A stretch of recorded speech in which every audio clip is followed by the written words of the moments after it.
It's one small step for man, one giant leap for mankind.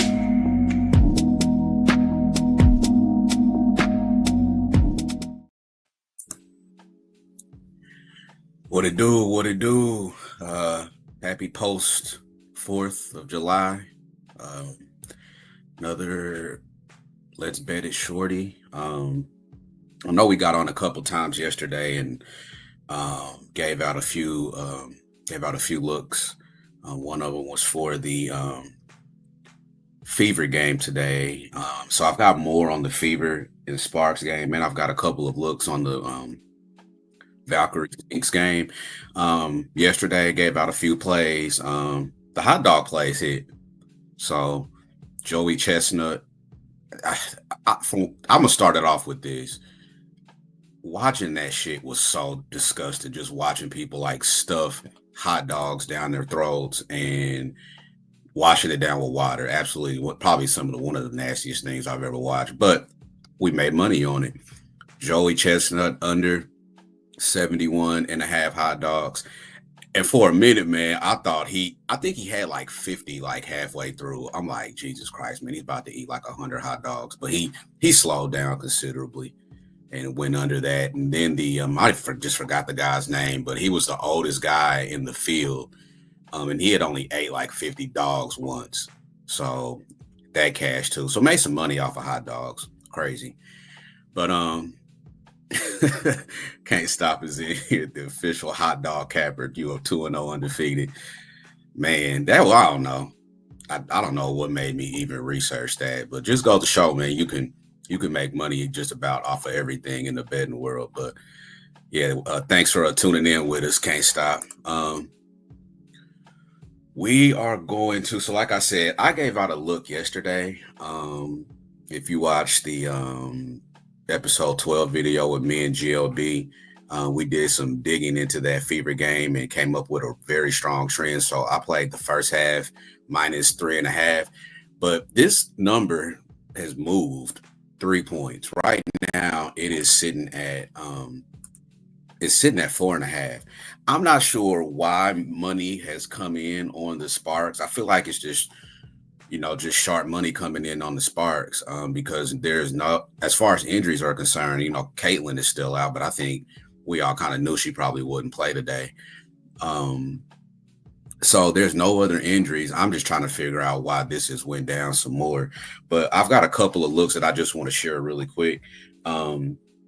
First off, the first half under.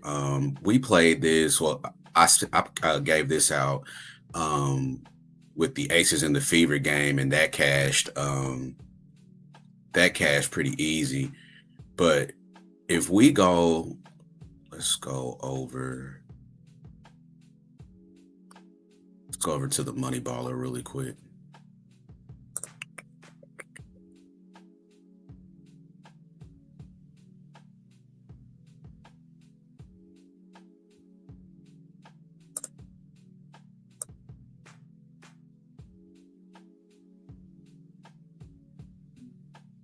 Share screen. There we go. Share screen.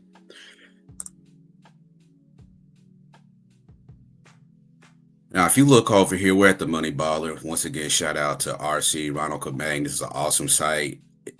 Like I said, like we've said before, if you're serious about your capping and your overall results, you got to have this in your toolbox. So here we are, moneyballer.com. If we look at these over-unders, the last 5 games, Sparks 3-2 to their first half under. Fever are 4-1 the last 5 in the first half to the under. The Sparks are 2-0 as away dogs to the under the last 5. Team total records last 5, Sparks 3-1-1 to the under, 2-0 as a away dog. Fever are 3-2 to their team total under. Opponents, the Sparks opponents are 3-2 to the under, 2-0 as away dogs, and the Fever are 4-1 to their opponent team total record under. So I just feel like the Fever have found something defensively. I mean, when I say the clamp down, it has been crazy. Holding the Aces and the Lynx to under 60 points. I just don't see how the Sparks get there. The first or the last meeting last week, there were 64 points scored in the first half. The only outlier of that game, like we said yesterday, was the 35-point fourth quarter when the Sparks shot 79% from the field in the fourth. I do not see that happening. Um, I do not see that happening a second time. I think the Fever, like we said yesterday, are going to come out pissed and really put the clamps down on them defensively. Another look. So first half under 79 and a half is a strong look. Also, Sparks team total under 79 and a half. It's at minus 110 on Hard Rock. I mean, if like I said it before, if you look at this game that they played last week, um, second while I pull up, I had it written down how many points they had. Go back to the game last week. And I'm going to share my screen again. This is another good tool that I use.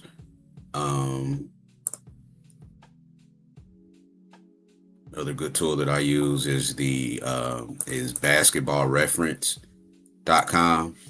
I love this website because you can go back and just find info on just about any game, breaks it down by quarters and everything else. So if we look at the line score for the game last week, the Sparks literally had 50 points entering that fourth quarter, and then they exploded for 35. So I see a similar effort once again from the Fever, but I just think they finished the game a lot better this time around. So Sparks team total under 79 and a half. I also like Azura Stevens under her 20 and a half PRA. So if you look, and we're still on basketballreference.com, if you look at hopefully you guys can see this. Yeah, hopefully you guys can see this. But if you go and you look at Azura Stevens, she had for the game, she had 23 points and 7 rebounds. So 30, she had 30 points and rebounds. But if you look at the fourth quarter, and we'll click on quarter 4 and scroll down. If you look at Stevens in the fourth quarter, she went apeshit, 14 points, and she did have 2 rebounds. So she had 30 points and rebounds for the game, but 16 of those came in the fourth. And like I said, I don't see the Fever finishing that game the same way that they did against them last week. So Azura Stevens under 20 and a half points and rebounds. That's at plus money at Caesars, plus 100. And another look that I like in this game also is Ari McDonald over 10 and a half points. That's minus 110 on DK. She's been killing this line ever since she got to Indy, and now she's getting starters minutes. So I absolutely love that play as well. All right, let's stop sharing screen. And I also like the Fever, even though I have the 3.5 for the first half. I mean, I'm pretty sure that's down to 2.5. I like it full game too. I'm not sure why this has come down, but the revenge factor is just too strong for me. Like I said, we talked about it yesterday. So, yeah, those 4 plays, first half under 79 and a half. Sparks team total under 79 and a half. Azura Stevens under 20 and a half PR. And Ari McDonald over 10 and a half points. All right, let's hit the next one. Valkyries at Lynx. I know Can't Stop has a look on this one. I've got 2 plays in this one that I like. First half under 76 and a half. You can get that minus 120 on Hard Rock. The Valkyries are 4th in opponent effective field goal percentage in the first half, while also while also ranking 10th in effective field goal percentage on the road. The Lynx at home are 4th in opponent field goal percentage in the first half. Valks are 3rd in defensive rating in the first half on the road, and the Lynx are 2nd in defensive rating in the first half at home. So the Valkyries bring the defense on the road, and the Lynx bring the defense at home. I like that first half under. Like I said, you can get it for 76.5. I feel like that 120, I don't know if that was on Hard Rock or not. I can't remember, but do your line shopping. But 76.5 minus 120 is what I was able to find out. Now, I haven't made plays on any of these that I'm giving you guys yet. These are just some extra looks on top of the one that I made yesterday. So haven't made plays on any of these yet. And then also Veronica Burton under 16.5 points, rebounds, and assists. The Lynx are just excellent at defending guards, are excellent at defending guards. And I don't think that Burton will be any different here today. So Veronica Burton under 16.5 PRA. Can't stop, likes that first half under.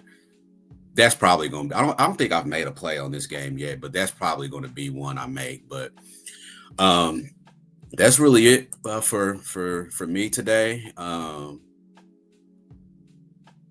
Can't Stop played the Valkyries first half plus 5.5. That's another excellent look. The Valks are a money train with that first half spread. So, and typically it's because they're heavy dogs like they are today. So, can't hate on the plus 5.5. He's got that in his pocket already. All right, y'all. So that is all that I've got today. I think we'll be on tomorrow to talk about the 3 games tomorrow. A couple of big spreads on the schedule for tomorrow. So until then, enjoy your Saturday. And John Witherspoon is going to end the show for us. Peace out. If you broke, try to have a nice day. If you're fat, try to have a nice day. If you're skinny, try to have a nice day. If you got a big head, try to have a nice day. If your mama's ugly, try to have a nice day. If your daddy whoop your ass, try to have a nice day. If a dog bites you in the ass, bite him back and try to have a nice day. Try to have a nice day. See, that's my theme. Try to have a nice day. I'm about to leave right now and go try to have me a nice day. All right. Try to have a nice day.